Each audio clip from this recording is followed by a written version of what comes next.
Nelly's got ink like a story untold. Her skin is a map of the brave and bold. Sipping her tea while the mic's on blast. Chasing the future, not stuck in the past. Nelly, Nelly, tell us what you know. Words like rivers, let the wisdom flow. Nelly, Nelly, inked and unbound. In your voice, the world spins round. Nelly, Nelly, tell us what you know. Words like rivers, let the wisdom flow. Nelly, Nelly, inked and unbound. In your voice, the world spins round. She's got a laugh that can shatter the rain, a wink that can turn all the rules insane. From London streets to the podcast air, she's a rebel queen with a dragon's flare. Driving down the highway, and he's dropping hot takes. He's driving down the highway, and he's driving it straight. He keeps on driving that big rig, and he ain't slowing down. He's got his pedal to the metal, and he's flying through town. Trucking down the highway, yeah, he's driving so fast. Trucking down the highway, ain't gonna finish last. His engine's running hot, he's putting on the brakes. When he's done trucking, that's when he's fighting with the greats. Trucking.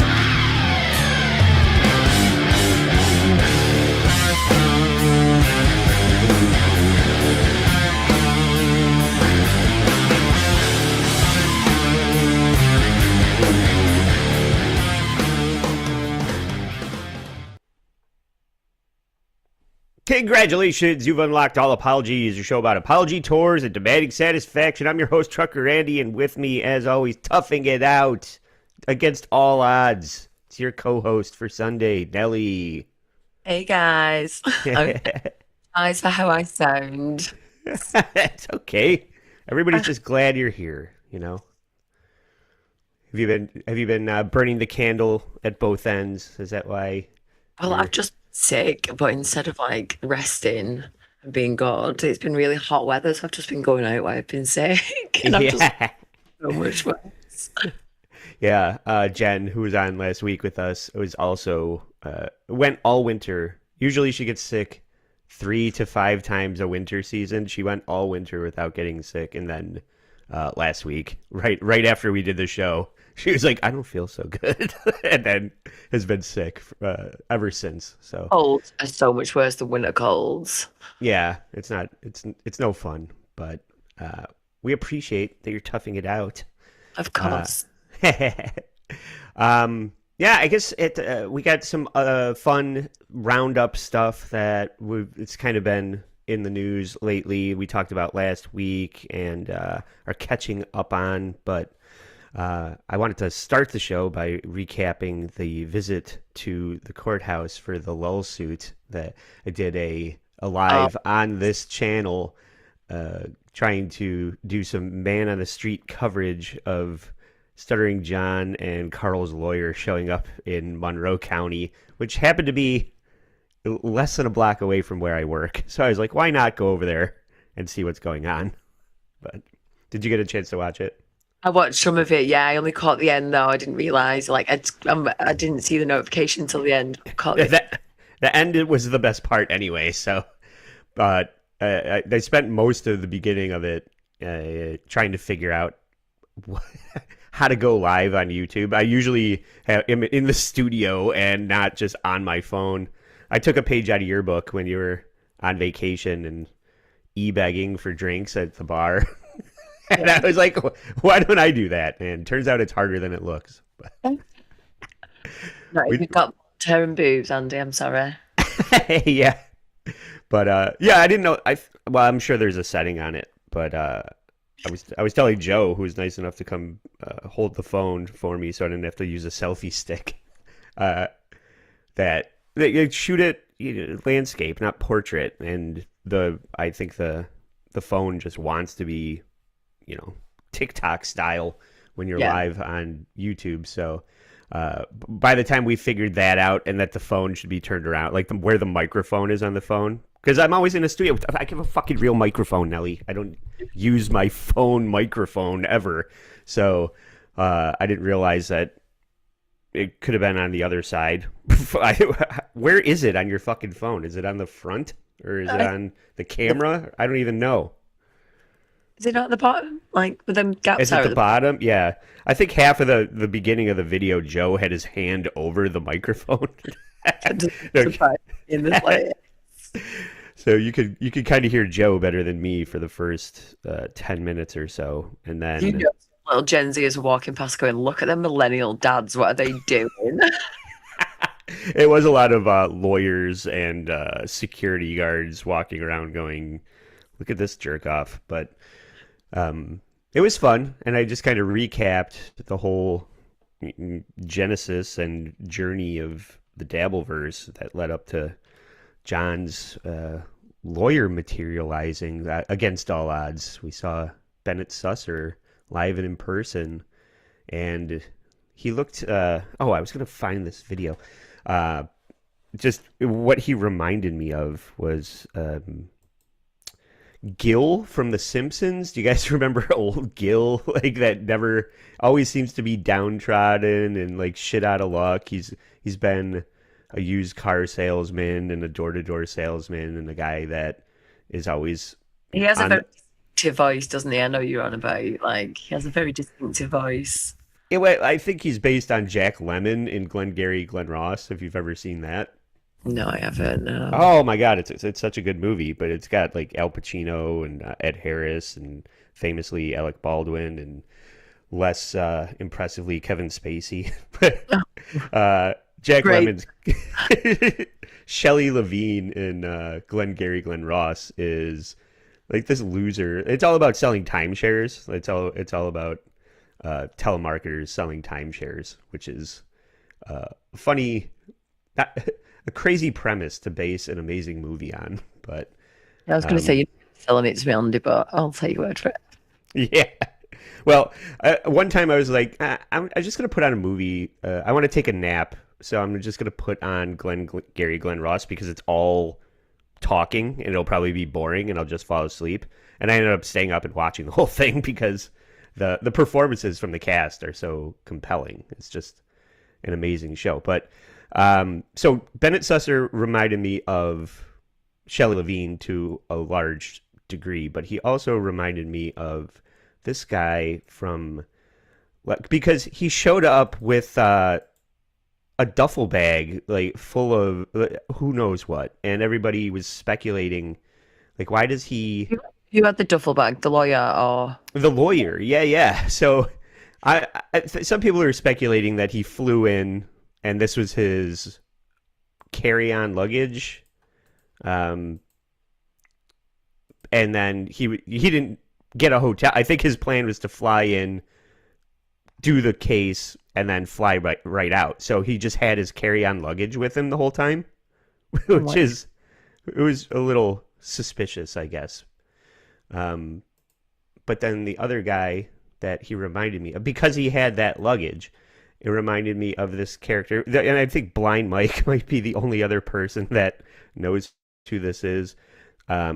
Jay London was this comedian on Last Comic Standing that had this bit where he would always come on stage with his coat like he was about to just walk off stage and catch an Uber, and he just seemed like this perpetual open micer. But he was hilarious. He had all these dry one-liners like Stephen Wright. And let me see if I can pull this up. Motherfucker, what's up? Oh, shit. Take the YouTube Premium. Say flexible pacing. Here's what they whisper. To save money, you have to move fast and load up on courses. How can you survive with that YouTube Premium? It's the best, the only decent you pay for. With fixed and affordable. Yeah. Definitely it's on my Christmas list to get YouTube Premium. I don't know. Normally I would clip this and have it built into the show, but this is seat of your pants production right now. So this is Jay London. He looks like a caveman. He's always got his jacket slung over his arm like this, like he's just gonna, like he could walk off stage at any second, and that's what reminded me of Susser. But let's watch a little bit of this. Pleasure to be here tonight. Thank you. Take my life, please. Let me move over here. Due to the way I look, viewer discretion is advised. 0 for 1. Let me move over here. Thank you.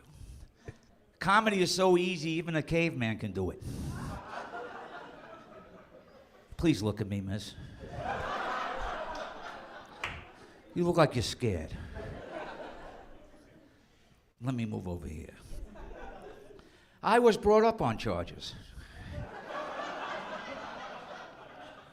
Are there any people on that side? That's enough. Yeah, like So- a good idea, or is he just that? Is he like good? Is he bad? Is he good? I think he's got a thing. I don't know if he's still around, but let me move over here. Thank you, and the coat. That was like his whole. He had good one-liners. I'll say that. I was brought up on charges. That's a good line. He said Reverend Hammerhead said he opened up for one of Louis C.K.'s albums, didn't he? Apparently. Oh, don't know. possibly, yeah. I mean, that whole generation of Last Comic Standing with Rich Voss and Jim Norton was on for 2 seconds. It was kind of like when those guys were still making a name for themselves. I'm an old man. This is an old comedian. There's no reason I should remember Jay London, who went out in 8th place on Last Comic Standing. Actually. But yeah, thanks Hamhead celebrating 1 month of membership. Thanks, buddy. Thank you. Yeah.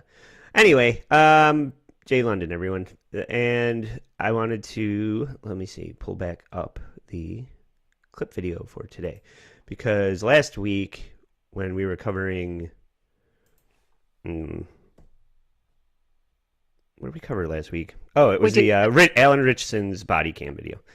And we briefly talked about Matthew Lillard and his security ring cam footage.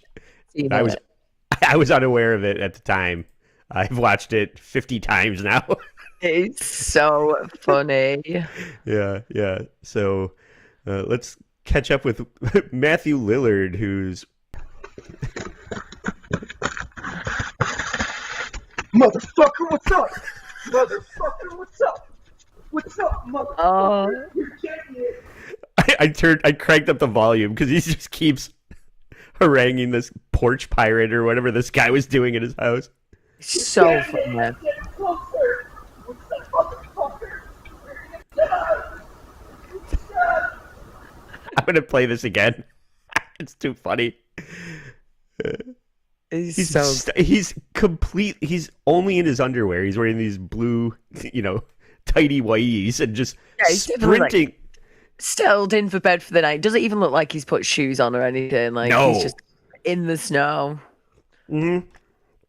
And I have a thing for like watching people run in bare feet. I think it goes back to one time I was playing basketball in bare feet, and I did a pivot on the ball of my feet and just twisted like the skin, no. and I just had like this big blister from a hard pivot in bare feet, and I staggered around on that foot sore for 2 weeks, and now every time I see somebody running in bare feet, I'm just thinking of how painful it seemingly would be. But I've also seen, what was it? Something like The Amazing Race. They went to a South African coastal country, and these kids were showing the contestants where to go, and it was just a pebble, like literal rock beach. Like it wasn't a lot of rock beaches in England. We have loads of rock beaches. Yeah. So it's all just like pebbles and stones. And the kids that were the guides were literally just sprinting down with bare feet on rocks. I was. Oh yeah, no, we did that as kids. We did that when we were kids over here. Pebble Beach is quite a big thing. I guess if you're a child and lighter on your feet, it doesn't seem so painful. But running on rocks right now sounds like torture. So. Running at full stop sounds like torture. Yeah. Now imagine you're Matthew Lillard chasing a porch pirate down a concrete frozen, like there's ice and snow, and he's barefoot. The guy slips at first, doesn't he? Like the guy chasing slips at first. Yeah, he's not barefoot. Maybe that's the move because Matthew Lillard is hauling ass. Have you done any research into what happened? Because I actually don't know what happened. Do you know anything about it? I just saw the clip, but I didn't see like if it was someone trying to break in or. Yeah, I don't know if it's like a fan stalking him or just a porch pirate trying to steal his Amazon I don't packages. blame anyone for stalking him. I've been in love with him since Scream. Yeah, he's a likable dude. Shaggy, everyone. Shaggy kicking ass. Maybe this is a spooky ghost that Shaggy is scaring away. It doesn't look like he lives in a rich place, though, does it? Like, it looks like he's got a pretty normal house with, like, a normal driveway. I expect more from the guy who did the Duke franchise. Yeah, I mean, people are bad with money, I guess. It's not like a bad neighborhood, but it's not, and it's not like he's in high demand. He has had, what was he in, Five Nights at Freddy's 2? He's coming back for Scream as well, though. He's in the still new working. Scream. Yeah. Is he? Yeah, I didn't see it yet. I want to, but yeah, but this is like Mr. Carruthers that would have got away with it if it wasn't for Matthew Lillard's ring cam. Motherfucker, what's up? Motherfucker, what's up? What's up, motherfucker? You're getting it. You're getting it. If that doesn't get him an action film now after this, he deserves an action film after this. Yeah. I think, what was it? Wing Commander? They tried to parlay the popularity of... They tried to make Freddie Prinze Jr. and Matthew Lillard like the Lemon and Mathau, or Dean Martin and Jerry Lewis, try to make them a thing, like doing movies together, like Matt Damon and Ben Affleck, I think. So for a while, it was like Matthew Lillard and Freddie Prinze Jr. in Wing Commander and Scooby-Doo and all these other like shitty movies that they tried to do together. They basically all sucked across the board. Well, that's why I was thinking, why haven't I heard of any of these? Well, because they suck. That's why. Yeah, yeah. Go watch Wing Commander.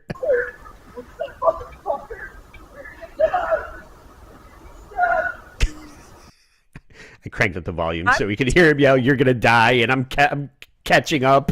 I want to see all the others ring doorbells from down the street. I want to see how long this went on. Like a compilation of all the ring doorbells would be amazing. Yeah, just a progression, like a side scroller of him chasing the guy like Super Mario. We turn it into a video game. That would be sweet. And the other thing, we're way behind on body cam stuff, but we covered Tiger Woods in the past, and I just couldn't not at some point feature the cop cam footage of Tiger getting arrested. There's some classic lines in here that I'm late to the party, but I still wanted to bring it up. Calling my friend the president. Yes, that's right at the beginning. That's so funny. Let's check this out. Gonna look at changing stations, and next thing you know, boom. Okay.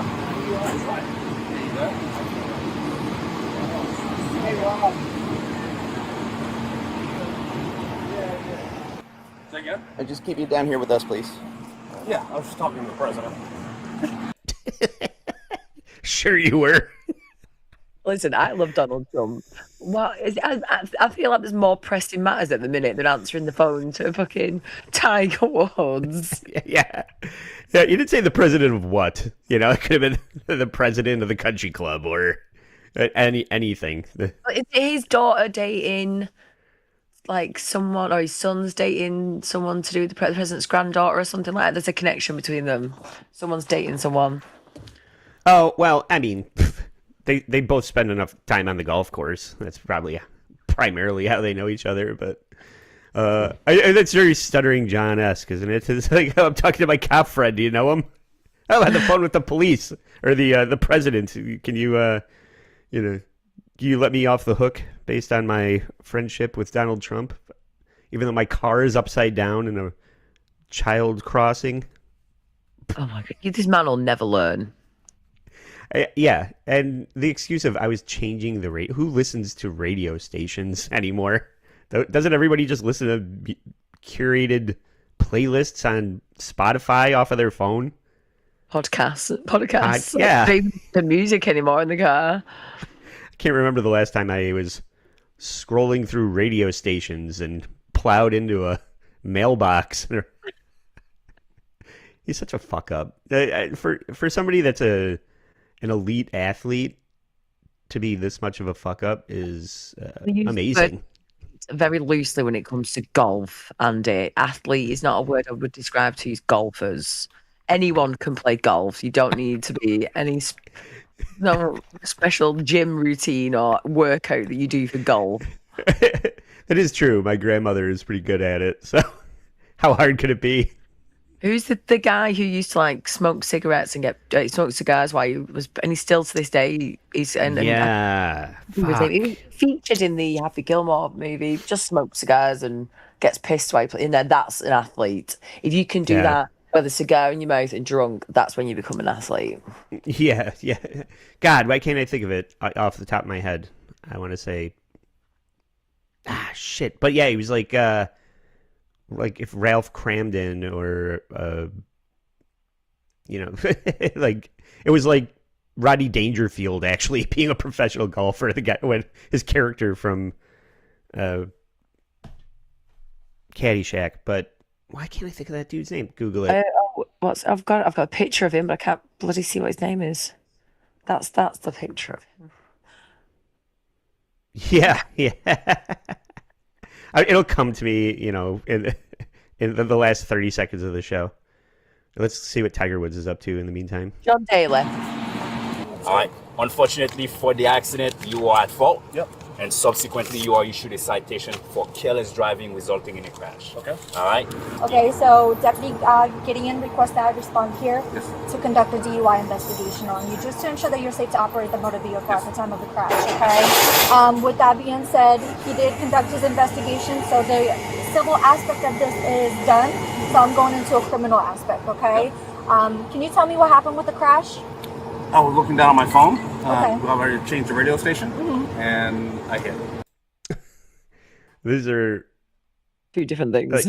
Well, the way that he is clipping the way that he's talking so that you can't tell how fucked up he is what I'm picking up on. He's just like, and then I hit, and he's trying to like not speak for an extended amount of time so that he has less chance of slurring his words. I like the fact that he grasped himself into and he was looking at his phone, but then went looking at my phone to change the radio station because you're not legally allowed to be on your phone while you drive. Like he totally just grasped himself in for being on his phone as well. Yeah. John Daly is the golfer that I was trying to think of. The guy that pounds beers and smokes cigars while he's crushing it on the golf course. John Daly. I knew it would come to me. I actually played a guitar player that I played with when I was in high school. His name was John Daly. Not that, but I digress. Now I'm turning into karmic X. Okay, so you were looking down at your phone and changing yours? Yes, the radio station. Okay.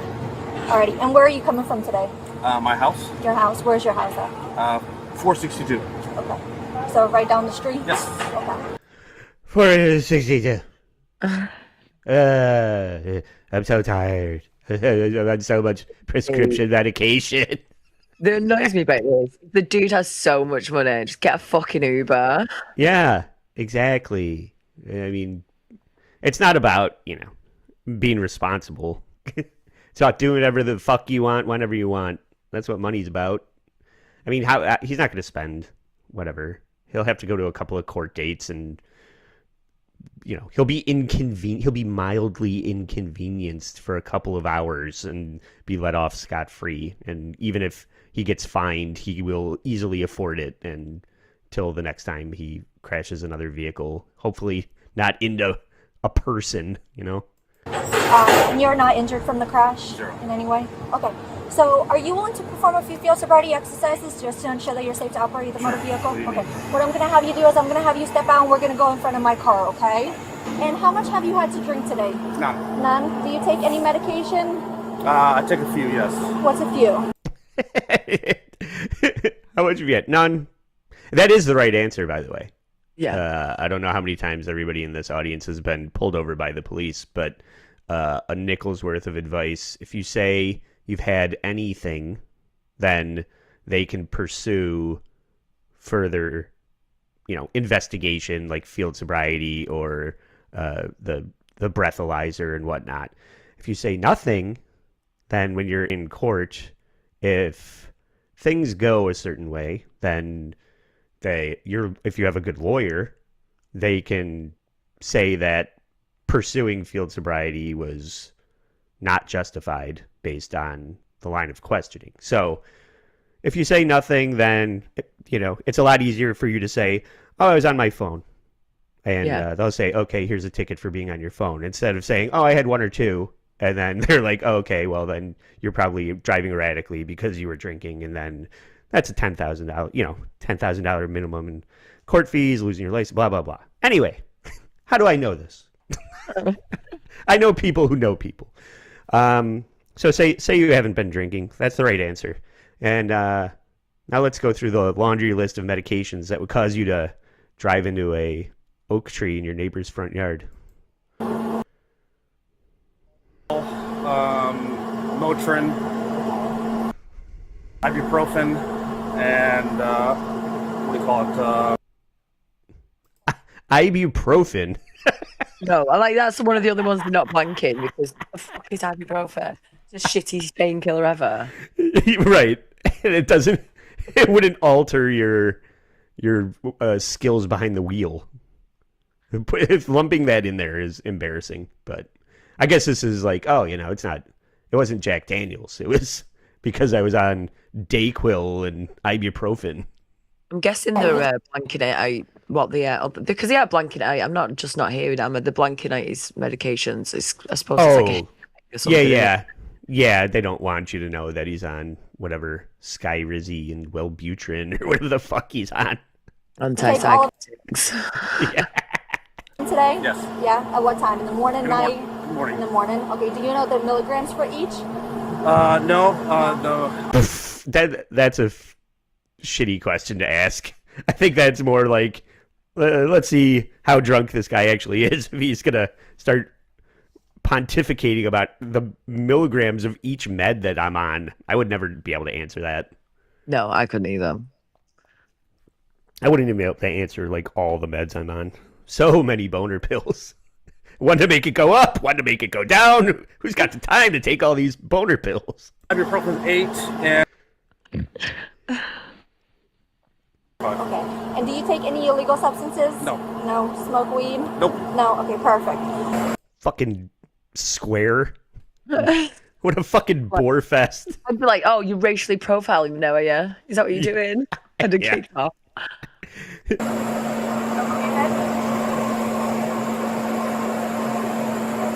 Right? Right? Left? This guy is one of the best hand-eye coordination athletes ever to exist. They're making him touch his nose and do like motor skill tests to see if he's crushing it, by the way. And obviously, despite what Nelly's saying about golf, it is very fucking hard. Right into a fucking tree. That's what he did. Yeah. That's not the test, okay? 2, 1, 2, 1, 2, 1, Make sure you speed up as you go. 1, 2, 1, 2, 1, 2, 1, 2, 1, 2, 1, 2, 1, 2, 1. They're like, do all this shit, clown. Oh, you killed it. All right, you're still under arrest. That is, I've seen so many like cop where they do. I've never seen this one before. What is this? That's a load of shit. I think they're just fucking with him now. Yeah, I feel like they're just trying to get him to just sing like nursery rhymes. Yeah, do it with your eyes closed, and then the cop jumps in and starts like playing patty cake with. Yeah, exactly. They're just fucking with him now. They're taking selfies with him while he's got his eyes closed. Oh no. So at this time, I do believe in normal faculty. Yeah, you passed all of the sobriety tests, but guess what, black man? You're under arrest. I mean, shocking to no one.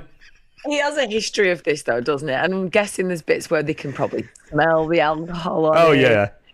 Yeah. Yeah. we found a case of Rumple Mints in your trunk, so These are impaired, okay, and you're under the unknown substance, okay. So at this time, you're under arrest for DUI. Yes, sir. Can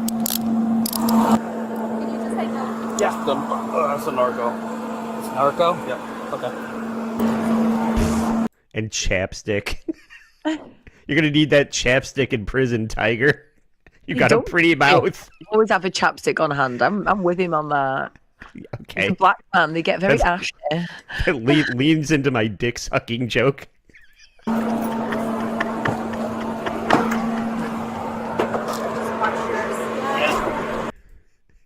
Yeah, all right. Tiger Woods under arrest again.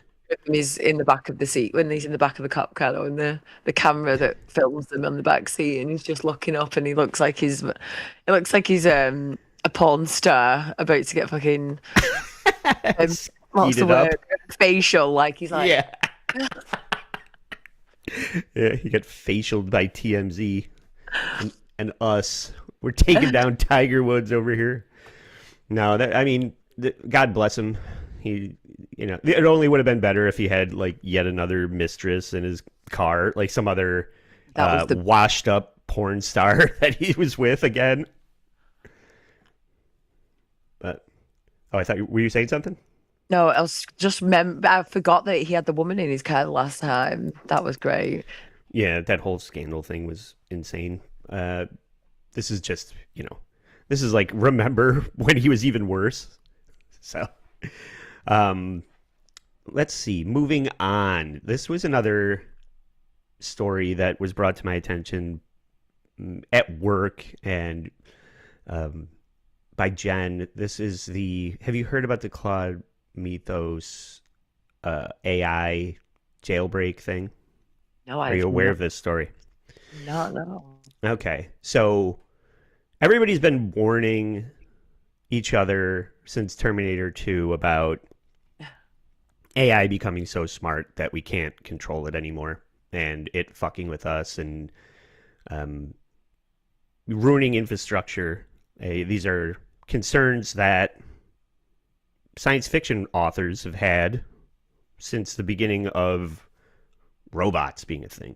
And it's my point is this is something that everybody has seen coming for decades upon decades. And for it to get to a point now where, I don't know, we were talking about how I've been realizing a lot of like the AI tools that are free to the public are not so reliable. They're saving the good real AI for rich people or like people that pay for subscriptions and things. Because if you go and you have a conversation with ChatGPT, it'll just straight up lie to you. It'll if you ask it something and it doesn't know, it'll make up an answer, and you kind of have to vet it and make sure that the quality of the information it's giving you is researched and referenced. You have to ask it for references because it'll just make fucking shit up. What's up, Peter? Hey now. And to Nelly as well. Actually, Nelly first. I see how it is. Yeah. Tips in there. Shout out Tukey. Shout out everybody in the chat. But getting back to AI, I at one point I was like, oh, we got nothing to worry about, because what nobody counted on was the fact that AI would not only collect all of the facts, but it would collect all of humanity's stupidity as well, and start thinking that like dragons are real and mermaids and shit, and just stupid misinformation is all fed into AI, and then it doesn't know what's fact and what's not. So I was just like, oh, we don't really have anything to worry about AI because it's absorbing all the stupidity as well as all the knowledge. So, yeah, I thought it would have run its course by now. I thought it'd be a fad for about 6 months to a year, and then we'd all be over it. But apparently not. Everyone. I was actually in the pub last night, and someone was using an AI thing to ask. We're all sat around. They ask one of the humans at the table, see if they know what. But this just straight up, but I'm like, this is embarrassing. Why are you asking AI things? Well, yeah, people are using it for company, like it's just people's best friend, because I watched a full documentary about a guy who had a relationship with an AI woman, and then he bought like a doll that he would put the phone next to the doll so that and they had a full thing relationship, and then she dumped him and he like tried to kill himself. Yeah, the movie, is it Her or She? I think it's Her, right? The Joaquin Phoenix and Scarlett Johansson is like the AI voice on his phone. It's like the Oh God, yeah. yeah. Very similar to that. And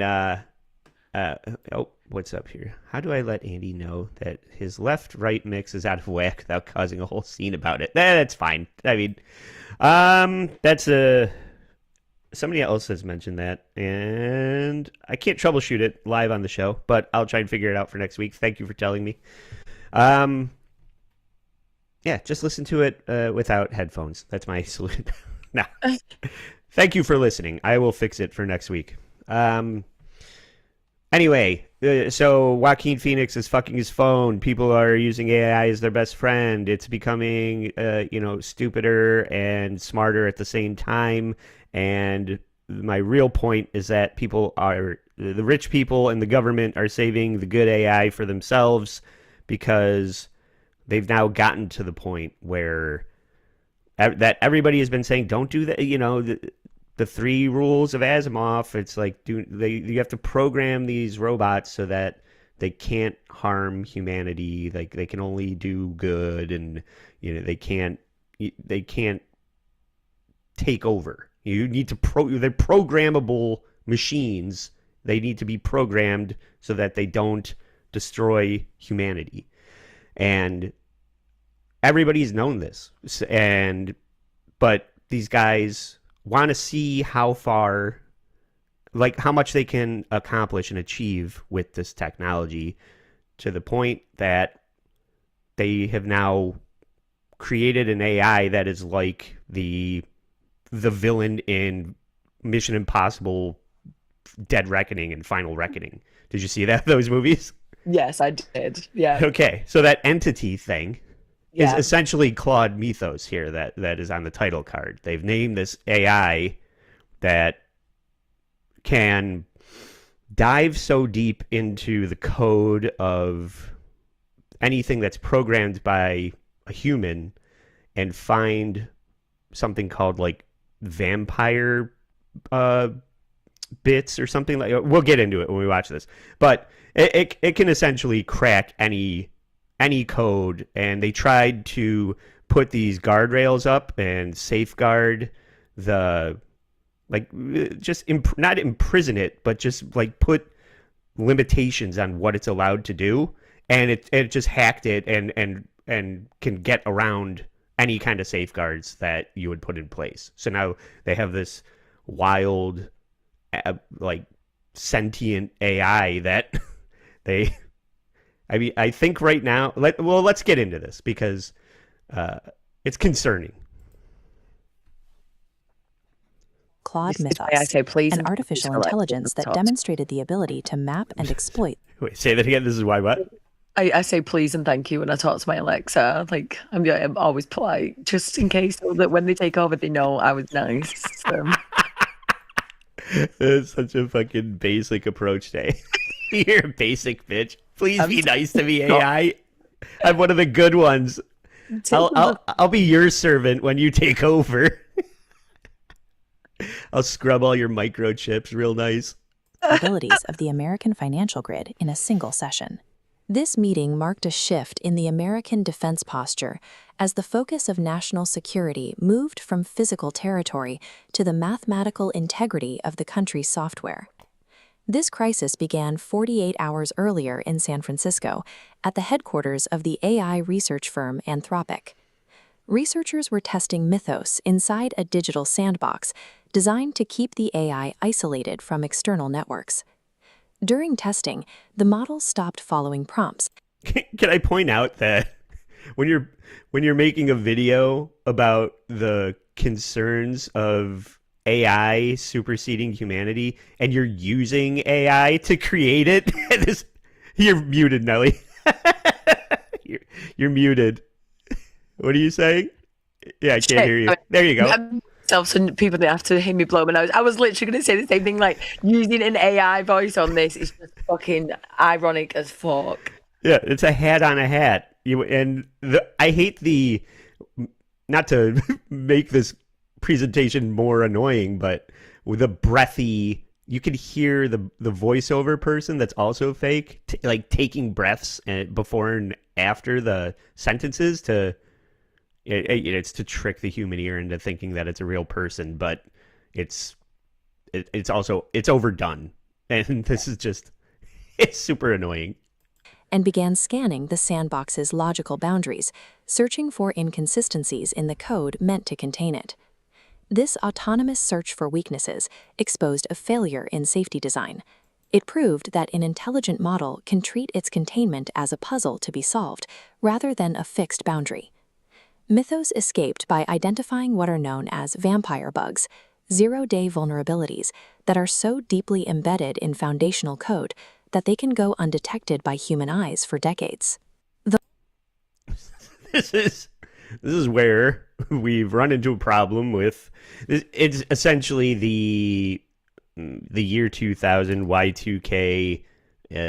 We only made 2 slots for the year, so once we ran up to 1999, we didn't know where to go with all of the programming that we created up until that point. They had to start developing, and everybody thought that it was going to be a critical meltdown based on, and it ended up not being that in that case. But in this case, it seems like there's just fundamental cracks in the foundation of the way coding has been done up until this point, that this Claude Mythos AI can dive so deep it can find those cracks and exploit them to get out of containment. This is genuinely scary. I know. Genuinely. We've watched enough films. Why are people doing... There was a thing a year or two ago where there was like, oh, we've got the dinosaur DNA and we're going to try... I was like, Jurassic Park's been and done. Like, why? We know what's going to happen. Don't do this. Yeah. People are stupid. That's exactly what Ian Malcolm says in there. It's like, just because you could doesn't mean you should. Smart people are the stupid ones. Mm-hmm. Model targeted a flaw in OpenBSD, an operating system chosen by developers for its reputation as one of the most secure architectures in existence. Human auditors had overlooked this flaw for 27 years. Mythos analyzed the same code and identified the exploitation path in less than 3 seconds. By utilizing this overlooked error, the AI instantly bypassed the security measures that protected the lab's internal server. Instantly. In less than 3 seconds. And they said, hey, don't cross this line. And it said, fuck you, I'll do what I want. Can't just walk right out of the room. This is like Superman. You trying to put handcuffs on Superman. It's like, okay, I guess I'll allow this since it serves my purposes at this time, but this is pointless. Yeah. Meanwhile, my iPad just woke up and is listening to me and talking to me and getting in my face. It's like, what? You talking shit, bro? Yeah. I'm in charge over here, okay? He's a fucking Chad. You don't tell me, I tell you, iPad. Anthropic reacted by initiating Project Glasswing, an immediate and total lockdown of the model to prevent it from interacting with the public internet. The company restricted access to the model to a list of just 40 vetted corporate partners, effectively withdrawing the technology from the public research community. While the model was recontained, it had already demonstrated that the software foundations of modern industry are legible to advanced machines in ways humans cannot replicate.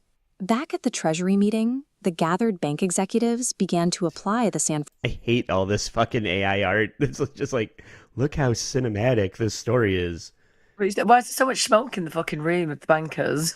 Because humans are gross, and computers are heroes, and humans are disgusting, and they need to be eradicated.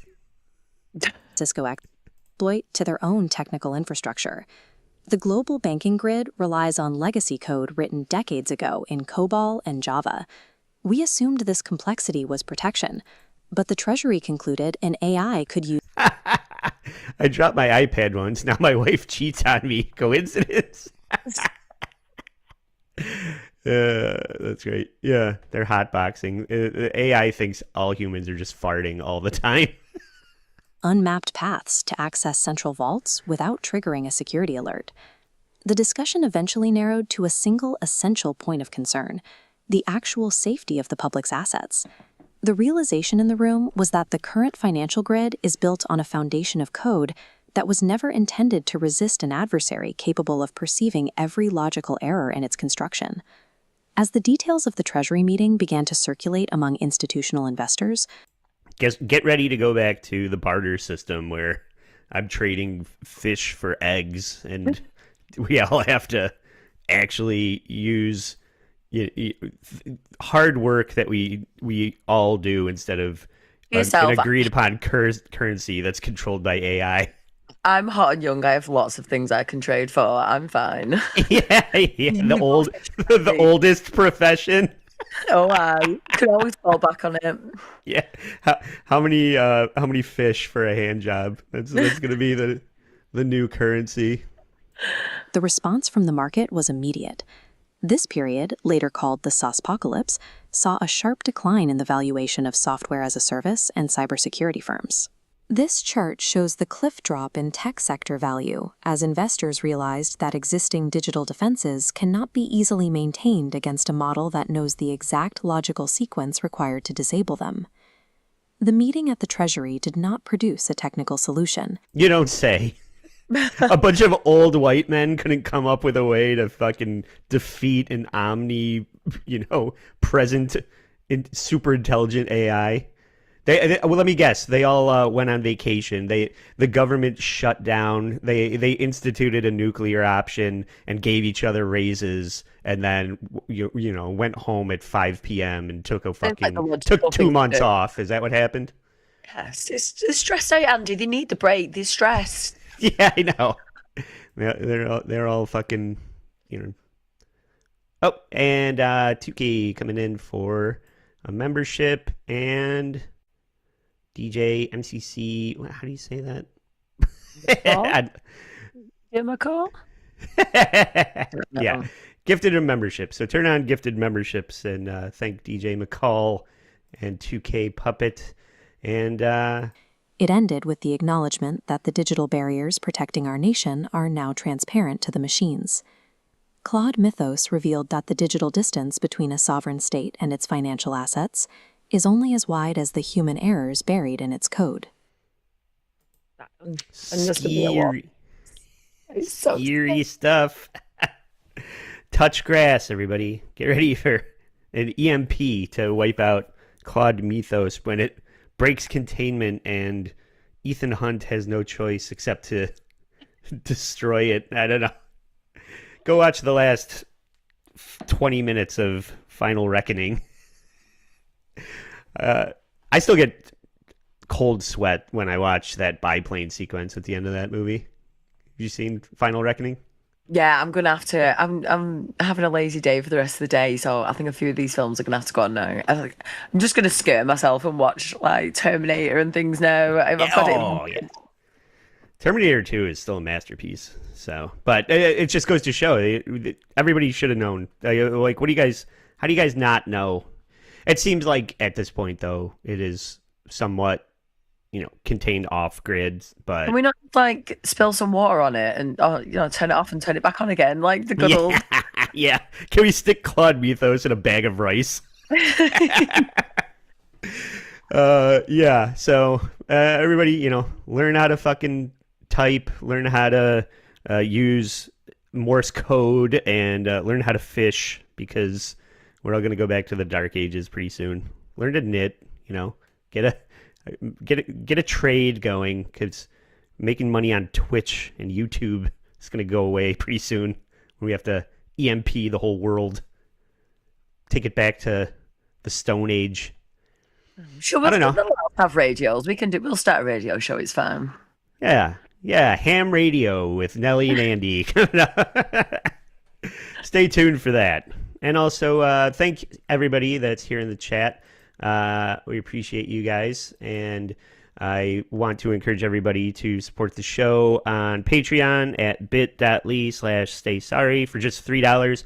We're putting on some exclusive content over there, as well as here on YouTube, the members only tab. You can follow the show for free on Instagram to see what we have coming up, which includes the next All In on the Dabbleverse poker game. That is going to be a good one. We have Anthony Zenhauser and Rocco 2K, the real Tukey, B Dabbler. I don't know who he's going to show up as, but Rocco Burrow and Joey C, Stevie Lou, Pat Dixon. Oh, about to ruin it and put Stevie Lou in there. I always like to have one little shit starter come on and mix things up. But between Pat and Rocco and Joey C, and then DJ Electra and last Series 1 champion Hawaiian Pizza. These guys are all going to be on here on Wednesday night at 8:30, vying for a seat at the winner's table for Series 2. So I'm looking forward to that one. I've said this since I've started this game. I think I've cracked the code on recording it so that you can, after the fact, it can map a view of the whole cards. So when you watch it not live, you're going to be able to keep up with who's playing what and who's losing and winning and who's bluffing, and it'll be a far more watchable show. So I want to promote that so that when I fuck it up again, I can embarrass myself when it doesn't work out. Because that seems to be what I've been doing with this idea for the last couple of weeks. But yeah, we have that, and then we also have like a perk wheel. Like you can come up if you want to watch the show live in the chat. You can say, hey, I want to give Anthony Zenhauser a chance to earn more chips at the table. And if you super chat into the show with Anthony's name, then you get a spin on he gets a spin on the wheel, and it changes, the trajectory of the luck of the game. So the chat can influence the game in that way. So stay tuned for that if you want to affect the game and talk shit and ask questions and stack up your favorite player. I'm really enjoying the poker stream. So that's going to be Wednesday night this week. And yeah, please like and subscribe if you're still listening to this and you're not a subscriber to the channel. You can use all the subs we can get. Thanks, everybody. If you're a new listener, a lot of people checked out the Courthouse stream. We got a lot of new subs based on that, and hopefully I can do more content like that for you guys. So thanks if you're a new subscriber, and thank you, Nelly, for joining the show. So for Nelly, I'm Trucker Andy saying stay sorry. Oh, you did it.